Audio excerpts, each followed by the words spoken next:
অবশেষে, হ্যাঁ অবশেষে তিনি আসছেন। আজ বেরিয়েছিলাম একটু কলকাতার এদিক ওদিক দেখব বলে, অনেকটা নিরুদ্দেশের প্রতি যাত্রার মতো।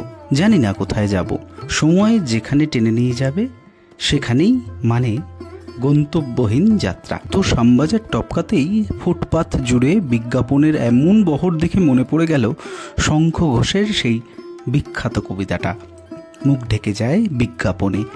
শঙ্খবাবুকে এমন দৃশ্য দেখেই লিখে ফেলেছিলেন, একলা হয়ে দাঁড়িয়ে আছি তোমার জন্য গলির কোণে, ভাবি আমার মুখ দেখাবো, মুখ ঢেকে যায় বিজ্ঞাপনে।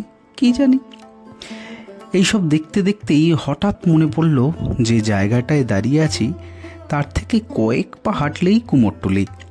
মানে এতক্ষণ নিরুদ্দেশ হওয়ার উদ্দেশ্যে যাত্রা করা মন বদল হওয়ার আগে ভাগেই পা চালাতে শুরু করলাম কুমোরটুলির দিকে। আর সামনেই তো মহালয়া, কেমন প্রাণচঞ্চলতা কুমোরটুলির শিল্পীদের। নমস্কার, ই বাংলা ব্লগসে আপনাদের সবাইকে স্বাগত। আর এই মুহূর্তে আমি যাচ্ছি কুমোরটুলির দিকে। আর হাতে কয়েকটা দিন মাত্র পুজো আসতে, তার আগে কুমোরটুলির ব্যস্ততা কতটা চরমে সেটাই দেখতে যাচ্ছি এখন কুমোরটুলির দিকে। চলুন আমার সঙ্গে।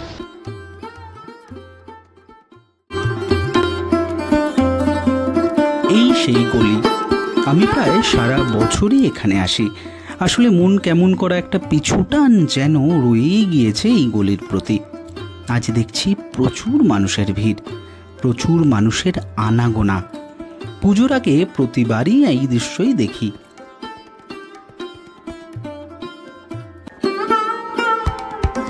আমি জানি ঠিক সপ্তমী বা অষ্টমীর দিন আবার যখন আসব তখন এই স্টুডিওগুলোতে এত ভিড় থাকবে না, বাইরে এত মানুষের কোলাহলও থাকবে না।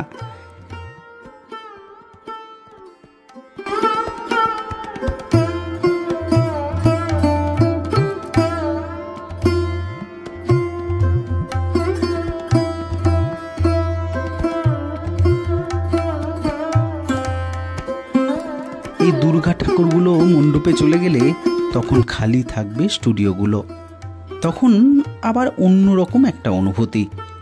ঠিক খালিও বলা যাবে না, কারণ দুর্গার ভিড় সরিয়ে তখন কালী প্রতিমাতে ব্যস্ত হয়ে পড়বেন এখানকার শিল্পীরা।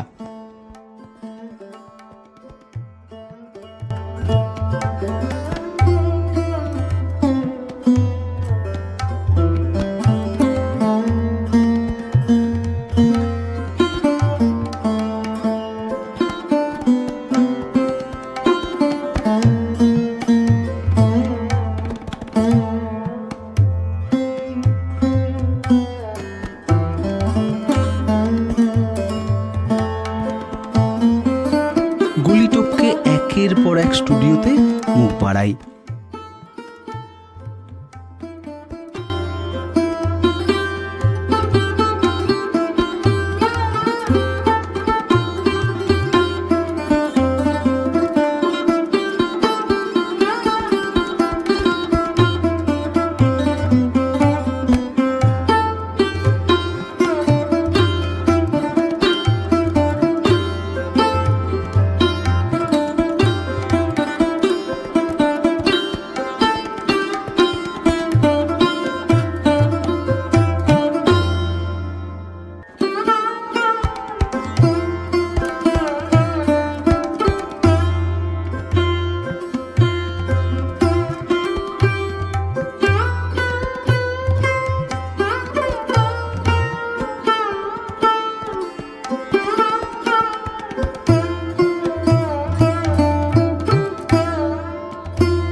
ছোট ছোট দুর্গা প্রতিমা সত্যি নজর কাড়ে, চোখ ফেরানো যায় না।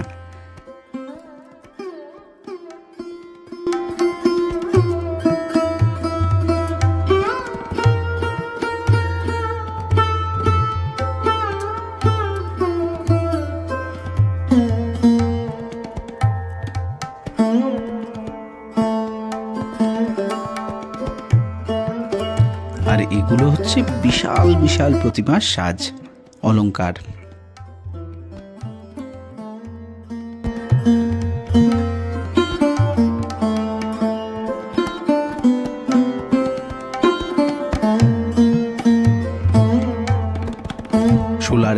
কাজ দেখলে চোখ ধাঁধিয়ে যায়।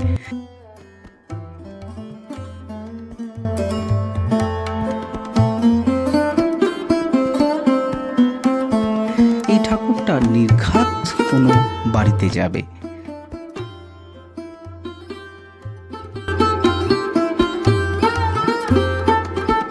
স্টুডিওগুলোর সামনে দাঁড়ালে শিল্পীদের এই মগ্নতা মুগ্ধ করে।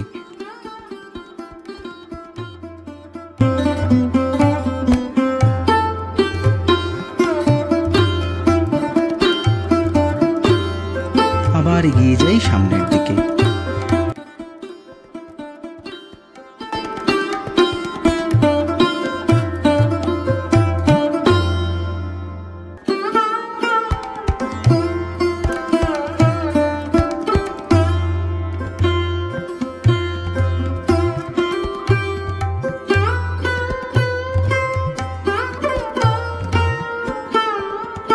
এই এখানে চক্ষুদান হবে, সেটা দেখতে দাঁড়িয়ে পড়লাম।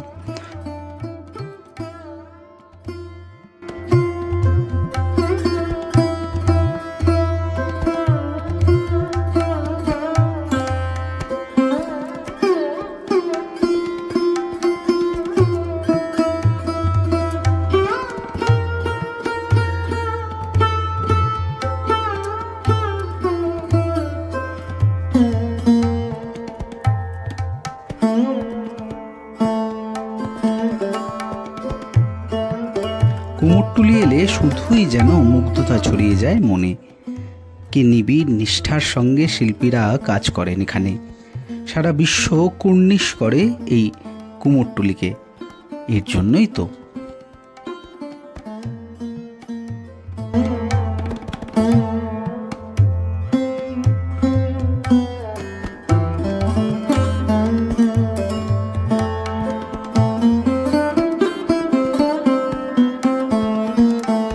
বারবার প্রণাম করি এইসব শিল্পীদের। কত ভাবনা আর কত আবেগের মিশ্রণ থাকে এই শিল্প সৃষ্টির জন্য। এখন তো আবার কলকাতা জুড়ে থিমের ছড়াছড়ি, একে অপরকে ছাপিয়ে যাওয়ার প্রতিযোগিতা।